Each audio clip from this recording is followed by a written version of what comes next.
Hello friends, good afternoon. কেমন আছো সবাই? আশা করছি সবাই খুব ভালো আছো আর আমরাও ভালো আছি। আমার আরও একটি নতুন ব্লগে তোমাদের সবাইকে স্বাগত জানাই। আজ হলো শুক্রবার আর এখন বাজে 3:30, আর এখন থেকেই তোমাদেরকে সাথে নিয়ে ব্লগটা স্টার্ট করছি। আশা করছি আজকের ব্লগটা তোমাদের কিছুটা হলেও ভালো লাগবে।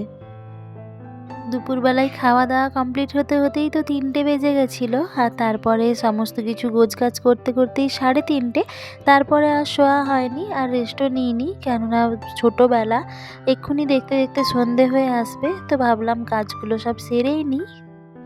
আর তাই আগে জানলাগুলো লাগিয়ে দিলাম, কেননা 3:30 থেকে 4টের মধ্যে যদি জানালাগুলো লাগিয়ে না দেওয়া হয় তাহলে এতই মশার উপদ্রব আর এত মশা ঢুকবে যে ঘরে সন্ধ্যাবেলায় আর শান্তিতে বসাও যাবে না।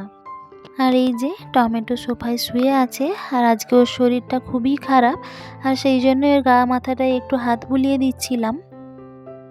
শীতকালের বেলাটা এতটাই ছোট যে দেখতে দেখতে সময়গুলো কিভাবে পেরিয়ে যাচ্ছে বোঝাও যাচ্ছে না। আর এখন দেখো আমি জলের বালতিগুলো খালি করে নিচ্ছি, এবারে পাম্পটা চালিয়ে জলগুলো ভরে নেব। দুপুরবেলায় খাওয়া দাওয়ার পরেই মনে হয় যেন অন্তত 10-15 মিনিট একটু রেস্ট নিই। আর এমনিতেও দুপুরবেলায় ঘুমানোর অভ্যাসটা নেই, কিন্তু কিছুক্ষণ রেস্ট না নিলেও আবার শরীরটা ভীষণ অস্বস্তি লাগে।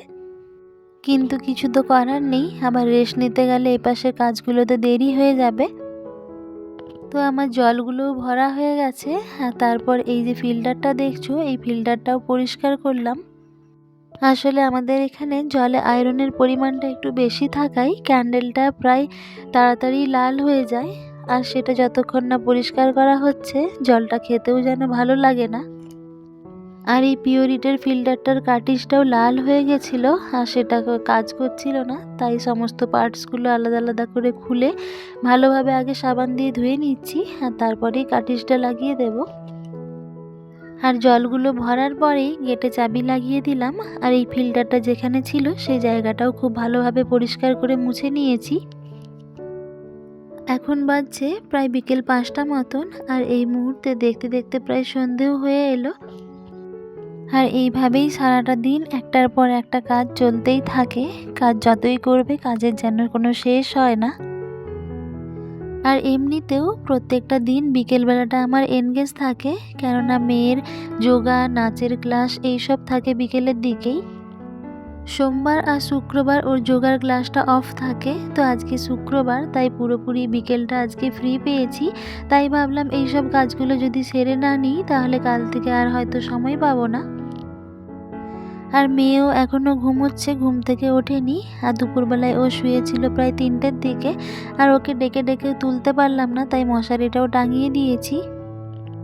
দুপুর হোক বা রাত্রি মশারি টাঙিয়েই শুতে হয়, আর মশারি যদি না টাঙানো হয় তাহলে মশায় যেন পুরো শরীরটাই কালো হয়ে যাবে। আর ও তো বাচ্চা ছেলে, ও তো বুঝতে পারবে না মশা কামড়ালে, তাই ঘুমানোর পর আমি আগে মশারিটা টাঙিয়ে দিই, না হলে আমি তো কাজে ব্যস্ত থাকবো আর মনটা ওর কাছেই পড়ে থাকবে। মনে হবে যেন কতই না মশা কামড়াচ্ছে বাচ্চাটাকে, আর সত্যি সত্যিই যখন এসে দেখি চারপাশে প্রচুর মশা ঘুরতে থাকে। তাই মশারিটা টাঙিয়ে শোয়ালে আমিও নিশ্চিন্তে কাজগুলো সারতে পারি। আর দেখো পুরোপুরি সন্ধে হয়ে গেছে, আর ওকেও ঘুম থেকে তুলে দিলাম। অন্যান্য দিন ও বেলাবেলি উঠে পড়ে ঘুম থেকে, আর আজকে এক প্রকার জোর করেই ঘুম থেকে তুলতে হলো। আর ওকে তুলে দিয়ে আমি বিছানা বালিশগুলো গুছিয়ে নিয়েছি, আর মশারিটাও আবার আগের মতন করে খাটের স্ট্যান্ডের উপর রেখে দিলাম। আর সন্ধে হয়ে গেছে বলে মেয়েকে আজকে আর ফল টলও খাওয়াতে পারলাম না। একটু বেলাবেলি ঘুম থেকে উঠলে কি হয়, ফলগুলোও খাওয়াতে পারি। আর ভাবি যে স্কুল থেকে আসার পরেই ফলগুলো দিয়ে দেব। তো স্কুল থেকে এসে টিফিনে মোটামুটি একটু ভারী খাবারই খেয়ে নেয়, আর তারপরে ও আর ফল খেতেই চায় না। আর এই তো তোমাদের সাথে কথা বলতে বলতে আমার চাটাও হয়ে গেছে, আর এই মাঝের গ্যাসটায় ডিম সেদ্ধ করতে দিয়েছি। আর চাটা হয়ে যাবার পর মেয়েকে এবারে দুধটা খাওয়াবো, তাই দুধটা গরম করতে দিলাম। আর এপাশে আমি একটু শসা আর গাজর কেটে নিচ্ছি, কেননা শাশুড়ি মা অফিস থেকে এসে মুড়ি খাবেন, আর তাই আগের থেকে সমস্ত কিছু রেডি করে রাখছি। আর একটু ধনেপাতাও কেটে রাখলাম, কিছুটা শাশুড়ি মা মুড়ির সাথে খাবেন আর কিছুটা ধনেপাতা ডিমের কারি হবে, তো ওই ডিমের কারির সাথে দেওয়া হবে। অন্যান্য দিন বিকেলবেলাতে যেদিন আমি বাড়িতে থাকি আমি সন্ধে দেখাই, কিন্তু আজকে দিদি যেহেতু সন্ধেটা দিয়ে দিয়েছে আর তাই আজকে আমি রান্নাঘরেই সময়টা দিচ্ছি। তো দেখো আমাদেরও চাটা ছেঁকে নিয়েছি আর মেয়েকেও একটু দুধ পিডিয়াশিওর দিয়ে দিচ্ছি আর সাথে 4টে থিন আরারুট বিস্কুট দেবো। যদিও বিস্কিটটা আমি সব দিন সন্ধ্যাবেলায় দিই না, বিস্কিটটা আমি একটু অ্যাভয়েড করারই চেষ্টা করি। কোনোদিন হয়তো সন্ধ্যাবেলায় দুধ কর্নফ্লেক্স দিলাম, আবার কোনোদিন হয়তো 2টো বাটার টোস্ট করে দিলাম, বা একদিন হয়তো চিড়ে ভাজা দিলাম। আর অল্টারনেটিভলি বিস্কুটটা দিই, কেননা বিস্কুটটা হয়তো আমি সপ্তাহে 2 থেকে 1 দিন দিয়ে থাকি। তো আজকেও মেয়েকে দুধ কর্নফ্লেক্স দেবো বলেই কর্নফ্লেক্সটা রেডি করেছি, আর মেয়ে বলছে আমি দুধ কর্নফ্লেক্স খাবো না, আমাকে দুধের সাথে বিস্কিটই দাও, আর তাই ওকে বিস্কিটটা দিলাম।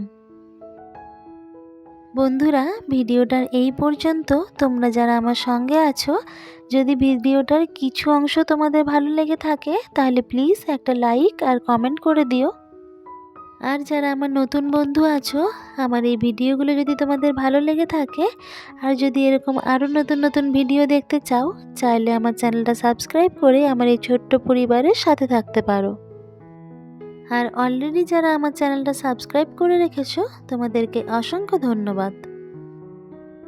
এই তো তোমাদের সঙ্গে কথা বলতে বলতে আমার আটাটাও মাখানো হয়ে গেছে, আর দিদি রুটিগুলো বেলে দিল, আমি রুটিগুলো সেঁকে নিচ্ছি। আর রুটিগুলো করে নিয়েই আজকে একটু আলুর দম বানাবো, আর তাই আলুগুলো আগের থেকেই তেলে ভেজে তুলে রেখেছি। আর এরপর কড়াইতে তেল দিয়ে তাতে 1 চিমটে মতন হিং দিয়েছিলাম, আর একটু গোটা জিরে শুকনো লঙ্কা ফোড়ন দিয়ে 1 চামচ মতন জিরে আদা বাটা দিয়ে ভালোভাবে নাড়াচাড়া করে নিয়েছি।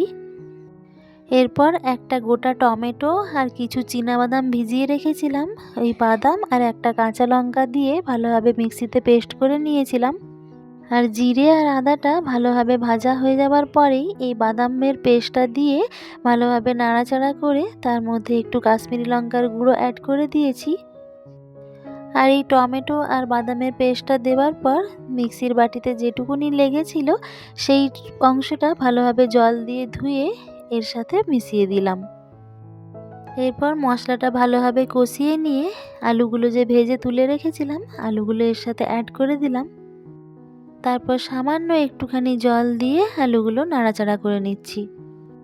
আর যেই বাটিটায় আলুগুলো তুলে রেখেছিলাম বাটিটার মধ্যে দেখছি অনেকটা তেল আছে, আর তাই এই বাটিটার মধ্যেই জল দিয়ে জলটা একটু গরম করে নিচ্ছি, কেননা যে কোনো তরকারিতে যদি গরম জল ব্যবহার করা হয় তাহলে তার টেস্টটা খুব ভালো থাকে। আর এই গরম জলটাও আমি এর মধ্যে মিশিয়ে দিয়েছি, আর এর সঙ্গে আমি একটু ধনেপাতা কুচিয়ে রেখেছিলাম, ধনেপাতাটা অ্যাড করে দিচ্ছি, তাহলে এর টেস্টটা আর একটু ভালো হবে।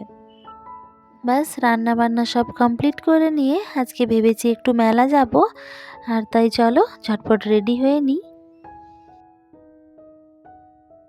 25শে ডিসেম্বর থেকেই চার্চের মেলা শুরু হয়েছিল, আর এই মেলাটা ছিল প্রায় 4 তারিখ পর্যন্ত, আর আমরা গেছিলাম একদম লাস্টের দিনেই।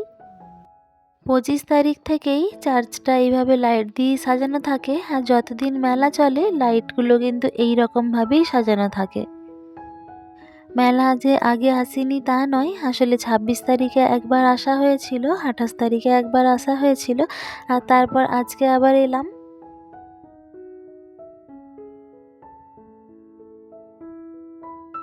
এইটা হলো চার্চের ভেতরটা, আর চার্চের ভেতরে ঢুকলেই যেন মনটা একদম শান্ত হয়ে যায়। মনে হয় যেন নীরবতার সাথে কিছুক্ষণ এখানে দাঁড়িয়ে থাকলেই মনটা অনেকটা শান্তি আসে। আর এখানে যীশু খ্রিস্টের ছোটবেলাটা পুরো তুলে ধরা হয়েছে, আর এগুলো দেখতে খুব ভালোই লাগছে। আমরা বাড়ি থেকে বেরিয়েছিলাম প্রায় 8টা সাড়ে 8টার দিকে, আর তারপরেও এসে দেখছি প্রচণ্ড পরিমাণে ভিড়। 25 তারিখ থেকে শুরু করে একদম লাস্ট দিন পর্যন্ত সমপরিমাণ ভিড় থাকে। আর এই তো কাপ প্লেটের দোকান দেখেই দাঁড়িয়ে পড়েছি, যতই বাড়িতে জিনিস থাকুক না কেন তাও এগুলো দেখার পর আর লোভ সামলাতে পারি না। আর এই তো মেলা থেকে নিয়ে এসেছি এই কাপগুলো, 20 টাকা করে নিয়েছে কাপগুলো, বেশ দেখে পছন্দ হলো তাই নিয়ে ফেললাম। আর এই দুটো ফাইবারের বোল নিয়েছি, তখন তো এত লাইটের মধ্যে বেশ ভালোই লাগছিল, অতটা দেখে শুনে আর নেওয়া হয়নি, ভালো লাগছে তাই নিয়ে নিয়েছি। কিন্তু বাড়িতে এসে দেখলাম কেমন যেন সেই চোখলার মতন উঠে গেছে, আর এটা আমার মেয়েই দেখালো। ওখানে অতটা খেয়াল করা হয়নি, আর ভাবলাম যে বেশ শক্তপোক্ত আছে তো নিয়েই নিই, কিন্তু একদম ঠকে গেলাম এগুলো নিয়ে। আর এই ইয়েলো কালারের বোলটা কিন্তু খুবই সুন্দর, এইটা পুরো প্রিন্টেড, এর মধ্যে কোনো পলিশ করা নেই। আর এই যে কানের, বাড়িতে তো প্রায় নিজেরই কানের দোকান হয়ে গেছে, তো যখনই যে কোনো মেলায় যাই না কেন, কিছু নিই আর না নিই, কানেরগুলো কিনতেই হবে। আর এই কানেরগুলো শাড়ি চুড়িদার সমস্ত কিছুর সঙ্গেই বেশ ভালোই মানাবে, তাই নিয়ে ফেলেছি। আর এগুলো হচ্ছে পাশ বালিশের কভার, আর নিচেরটা হচ্ছে মাথার বালিশের কভার। দেখতে ভালো লাগলো তাই নিয়ে ফেললাম।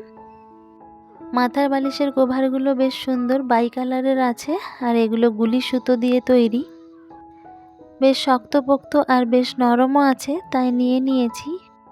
তো চলো বন্ধুরা, এই জিনিসগুলো তোমাদের কেমন লাগলো অবশ্যই কমেন্ট করে জানিও। আর আজকের মতন ভিডিওটা এই পর্যন্তই রাখছি, দেখা হবে আরও একটি নতুন ব্লগে। ততক্ষণ সবাই ভালো থেকো, সুস্থ থেকো, টাটা।